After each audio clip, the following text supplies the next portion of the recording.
Hello,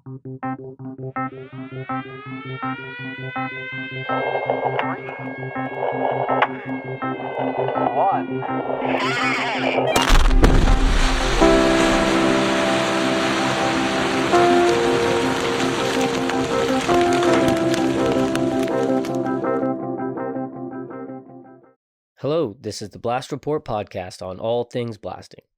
My name is Evan Thibaud with New Wave Consulting, and I want to thank all the drill and blast teams along with those supporting them who are out there on the pattern. The production team at Blast Think and I would like to welcome you to today's episode of the Blast Report podcast.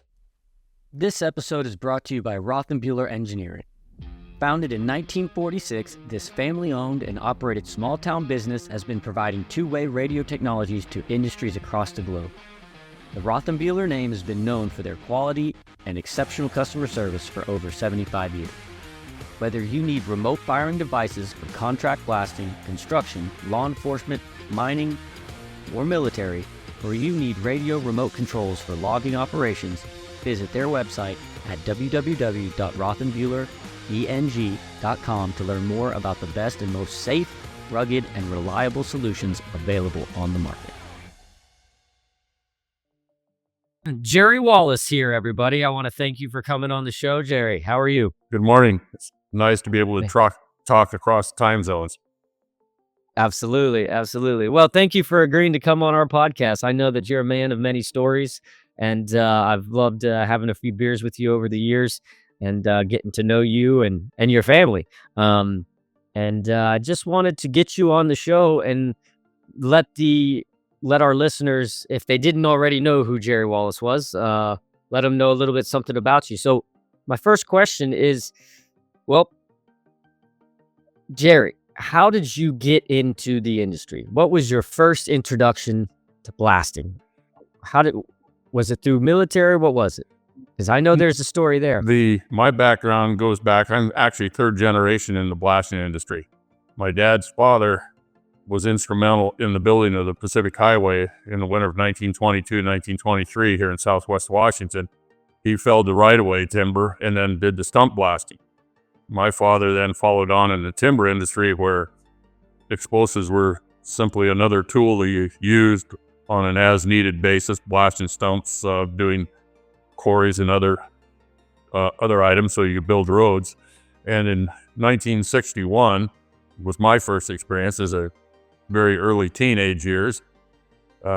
Snowed out one winter and a new neighbor decided he wanted to clear the stumps off of 5 acres of his property, which was within walking distance from our house. So that was my introduction to hands-on blasting.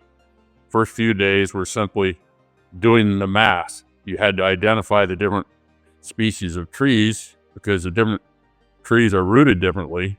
And that way you did the calculations on how many sticks of 1 1/4 by 8 stumping dynamite it took per inch of diameter of the tree.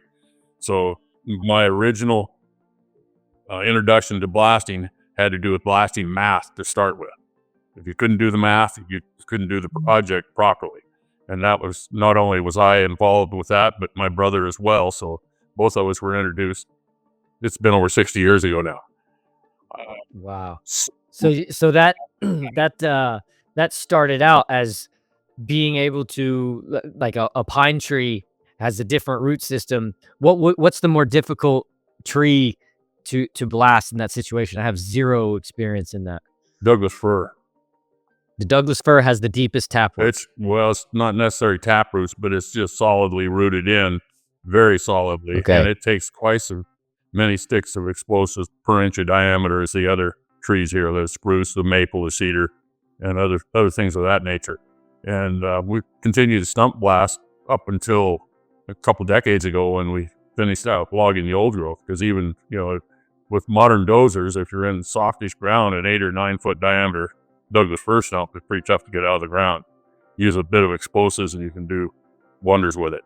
So just like different geologies require, you study your geology, know your stumps. It's, again, identifying what it is you're blasting and doing the math to break that the way you want it. Interesting. And so when you had your, growing up, you watched your grandfather, or you heard stories of your grandfather doing it, and then you saw your dad come back from work and he was doing it.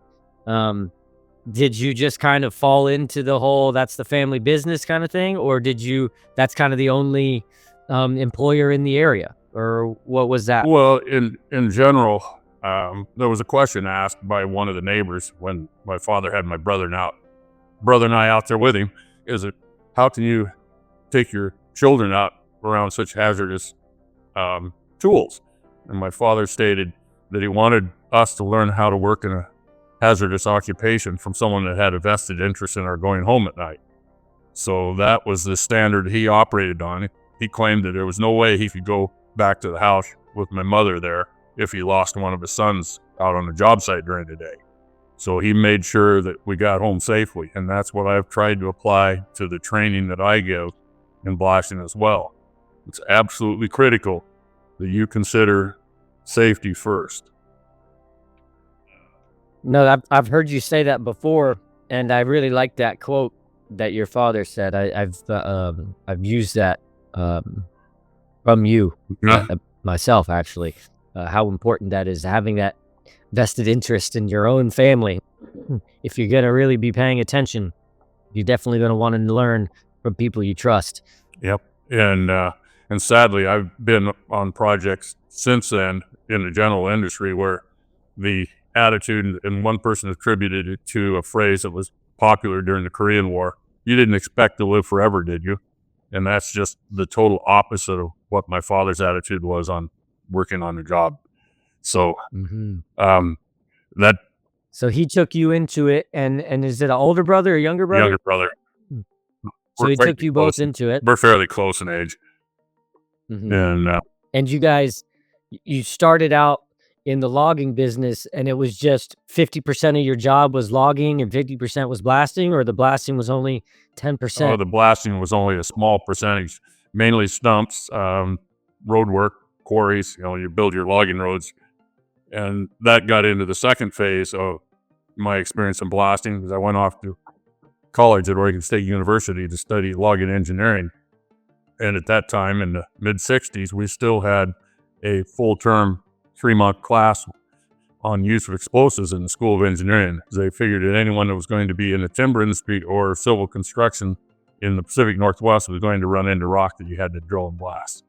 And I took that class, and given that I'd already had experience with it, it didn't take long that I became one of the teaching assistants when I was there in the late 60s. Unfortunately, within a year or so after my taking it, the attitude changed to, "If you damn hippies want to learn anything about explosives, go to Vietnam."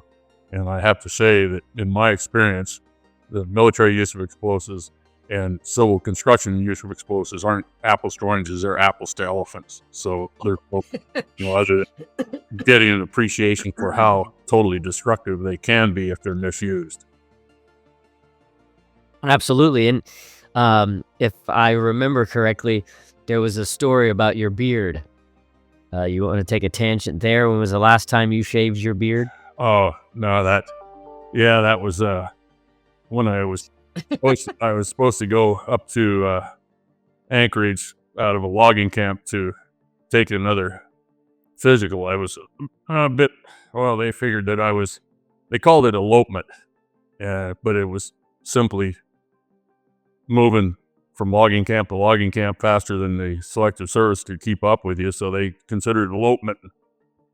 So I got to shave to see the judge, and it made no difference. You were on the helicopter, right? I was told you were on the helicopter. No, not a helicopter, airplane.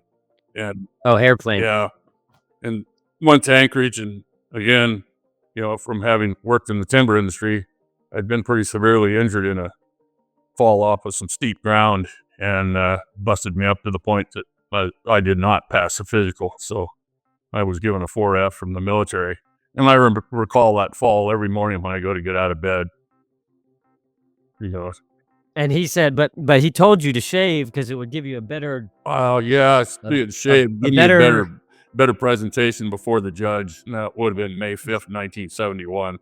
So it didn't make any difference. He was a decent enough judge, but whether I was shaved or not in Sitka, Alaska, didn't make any difference. And so that's the date that you last had a clean shaven, huh? I remember you telling me that when I was a student. I thought that was the funniest thing ever. I don't know who brought that up, why that was even mentioned, but yeah, that's just one of your many stories. But so now you're in your teenage years, or early 20s, and you're just traveling around all these different logging camps, working still inside the timber business. When did you really start to focus on this as a passion, or did it just become, because I heard you say you were a TA, but when did you really say, like, okay, this is my, up my sleeve, this is what's right for me? Oh, that happened just within a couple months or less after Mount St. Helens erupted. So I was still working in the timber industry at that time, and the eruption, and happened to be back down in the northwest out of Alaska. And the eruption of Mount St. Helens put out a huge amount of ash, and that was high silica content, very abrasive. And the outfit that I was working for said, "Wow, this is so abrasive and so nasty, your equipment, you aren't getting as much done as I bid the job at, so I'm going to have to start cutting your wages." So I decided that was time to park tools, and a fellow that I knew needed a driller blaster, so I just stepped sideways, and that would have been 1980. So now it's been 44 years that I've been exclusively in the blasting industry. I'd help out at the logging camp. Sometimes they'd need somebody, and I that was a thing that always bothered me around the logging, was they blast quarries or do road blasting, and they take down acres of timber and tear things up and throw rock all over the place. And I couldn't understand how they came to the conclusion that they were doing it properly when the math and the results showed them they weren't. And being able to put math to blasting is absolutely critical. So when I got into it, again, back to the math and doing the math all the time. Mm-hmm. My mentors in the area here, that was his catchphrase: do the math. Do the math. Absolutely. I mean, you hear that all the time, and if you do it wrong, double check your work, keep going forward. Is your this is probably how you got your introduction into meeting a lot of other blasters and taking part of the society itself that has since grown. But I have a question for you. Is it, once you went to university and you were part of the TA, and then what was that time frame between then and when you decided to park your chainsaw and actually go blasting full time? Oh, it was a dozen years. But one of the more interesting events that happened was in the early 70s. Must have been about summer of 73. They were still in the final phase of constructing the Anchorage to Fairbanks Parks Highway, and through the Anna Canyon, which, if you haven't been on the road, it's quite a drive through a nasty canyon. We, my friends and I, got an okay to drive through on the subgrade. The subgrade was open, but the highway wasn't open to the public. And there was the blasting was done, but they were still scaling the walls. And the guy up on the wall doing the scaling was none other than 𝗵𝗲 𝗕𝗹𝘀𝘁. Wow. Yeah. So that, small see world. him at work. And then later he and I were both working on the Anchorage to Girdwood Portage Highway sections. And that's where I met Paul, and we ran across each other a few times in the early days, and then became pretty darn good friends. Once we got going here, and Paul was in, help us set up the Northwest chapter and other things, and we worked back and forth a number of times. So at what point did you decide to start Wallace Technical Blasting and go on your own? When was that? And what was the root cause of that decision to start doing your own thing? I was drill blast superintendent for a construction company, and I had my second child was just about to start walking, and the outfit wanted me to work on a job that was about a 7-hour drive away and stay away all week. And I told him, "Nah, this little guy, it's my last child, and I want to be around when he starts walking." And we had a difference of opinion, so I started my own outfit, stayed home, and watched my sons learn how to walk. Yeah, congratulations. Yeah. And that's No, Tobias? that's 𝗧𝗵𝗀. Oh, okay, Yeah, okay. Tobias So is the elder. all right. And so when you made that decision, that's not a easy decision by any means. But what kind of benefits did you see by making that shift from being, obviously there's the major benefit of being uh, closer, a better family man, and being a better dad, and being closer to home. But was there something else that you got to really focus on, or kind of pick your blasting method that you preferred, or Yes, focus more on safety? How did that work for gets you? right back to job site safety. By having my own company, that put me always in charge of safety rather than constantly facing people. And that phrase that I've come up with and used, 2 degrees of separation syndrome, where someone 2 degrees away from the action is always pressuring one to do something for their economic benefit that may be counterproductive or unsafe or illegal or other things. And if you're running your own outfit, you make the decisions, you're responsible, you stand behind them. The 2 degrees of separation, if I could define it, is if they suggest that you do something that saves them money and it ends up being a disaster, then they've always got you in the middle as a scapegoat and it doesn't get back to them. And in every fatality that I've had to investigate, and that if you dig deep enough, you'll find that that was an issue in it, that someone pressured them to do something improper and came back and someone bled and died. So that's just the absolute opposite of my father's advice. They don't, once they're 2 degrees separated, it's the dollars that count to them, not the workers. Mm-hmm.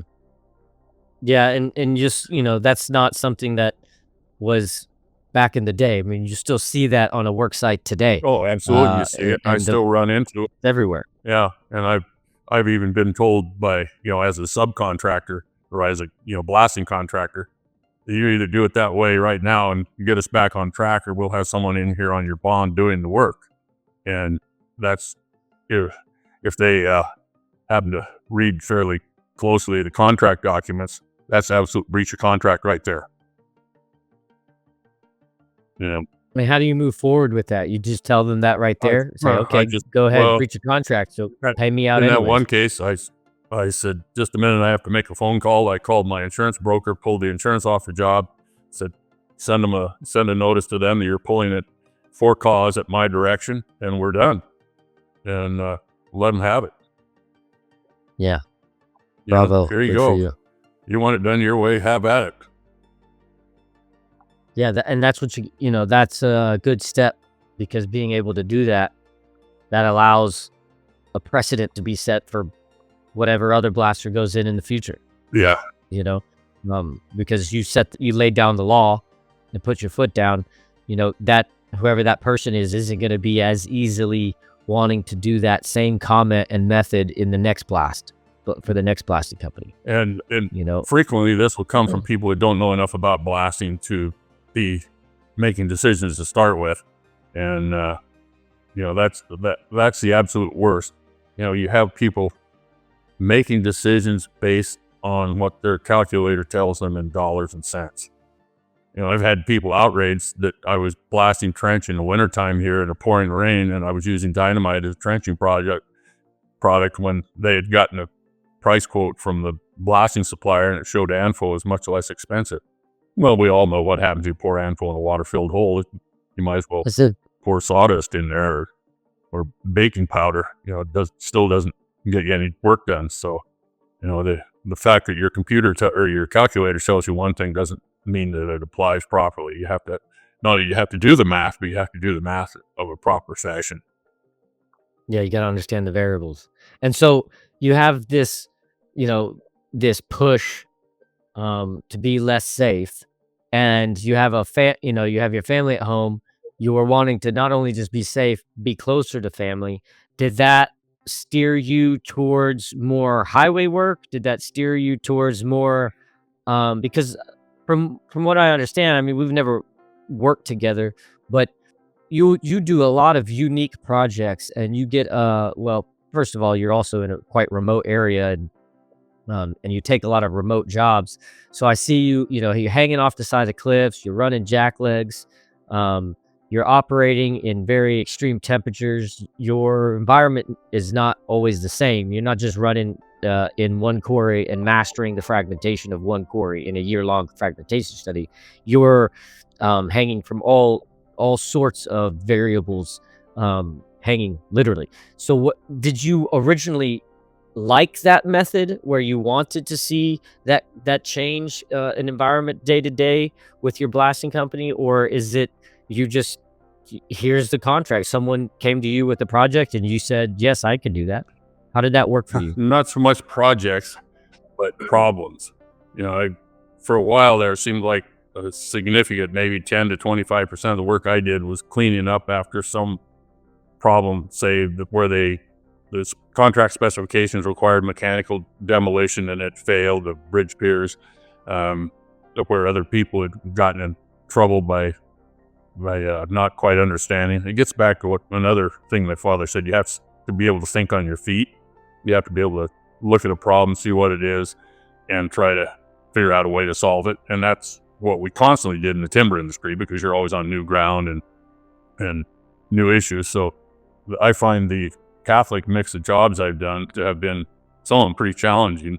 And there have been jobs that I've turned down because I felt there were other people better qualified and tried to steer them toward it. But, the chance to do a lake tap, which is a pretty rare occasion, simply because, well, not simply because of it, but being able to still do the math on electric detonators, which needed to be done at that time because they're more reliable and testable than other systems. Scuttling ships, doing the math on those, taking out bridge piers, highway work, close-in civil construction blasting. Oftentimes I'm blasting right up, if within 5 meters of buildings, sometimes within 1.5 meters. And probably the most critical blasting I've done was that school foundation work around a school in St. Helens, Oregon, that had been damaged in an earthquake. And we were scheduled to do the blasting during the summer. We had the playground equipment moved, the teacher's parking lot moved. We had to drill in the pattern. And they came back and said, whoa, we've gotten a summer grant. We're going to have 200 children in this building while you're doing the blasting out here. It's the only building in town. And while I was doing my ranting and raving here at home after finding that out, because the blasting was due to start in a week, and after listening to me for a while, I got good advice from the other person that's given me good advice over the years, and that's my wife, Susan. And she said, just stop just a minute and think, if those were your children in the school, who would you want in charge of the blasting outside? I said, well, me, of course. She said, good, write a blasting plan that makes it safe for your children to be in the school, which I did, and it meant that we had a really tightly structured blasting safety plan. And as we moved along the building and around one side and then down the other side, we would move the children from classroom to classroom for those days, so that they'd always be in the furthest classroom from the blasting that was just outside the wall. And every child had to be counted at the start of the day. They all had to be counted before the blast during the pre-blast check down. And we had one point of contact in there, which happened to be the head custodian. He made sure all the children are in their proper places. And the kids thought it was a big hoot. They're elementary children. It was like a freight train going by the school. But it really bothered the cooks in the kitchen. I don't know whether it caused their souffles to go flat or what it was. The adults didn't care for it at all, and the kids just thought it was a hoot. But we got through it safely, and thanks to the good advice from my wife. Nice. Yeah, it's good to be, taking advice from the right people is definitely a skill set to have. And so I've seen your project where you scuttled the ship. This is to create an artificial reef, correct? No, it was and to do something to get rid of a ship that couldn't be dismantled economically. So it was not intended to be an artificial it could only reef. be cleaned up to a certain point. They couldn't clean it enough to use it as an artificial reef. Corey Goomans does that out of Canada, has done a few of those. But this was to take it out. There's an area off the continental shelf west of Port Angeles, Washington, that they call SinkX, and that's where you're allowed to sink ships. And that's where it was, about 14 hours west of the coastline. I saw the photos. It was a very, very cool project. So that ship had just been rendered unsafe for multiple reasons. Yeah, it and was obsolete. It was unrecyclable, Yep. and They cleaned it Oh, wow. cleaned it up as much as they could, but there were still materials they figured out there at 1,300-1,500 meters deep, why it would just turn back into iron ore eventually. wow. Okay, so and how did you position your company to be able to get those kinds of phone calls? Is it something that, you are a blaster and you've done unique types of blasting, but is there a reason why, was it different when you first started, where there was not that many blasting companies and people didn't specialize in specific fields and only target that one aspect? Or did you utilize contacts within the industry? Do you understand where I'm at? The kind of question here I'm asking? And here's the answer. It's there's a critical components of the explosives industry, and one of them is other people in the industry, and the second one is your explosive suppliers. So if your explosive suppliers know that if you do a project using their product, they're going to be paid and paid in a timely fashion, that helps.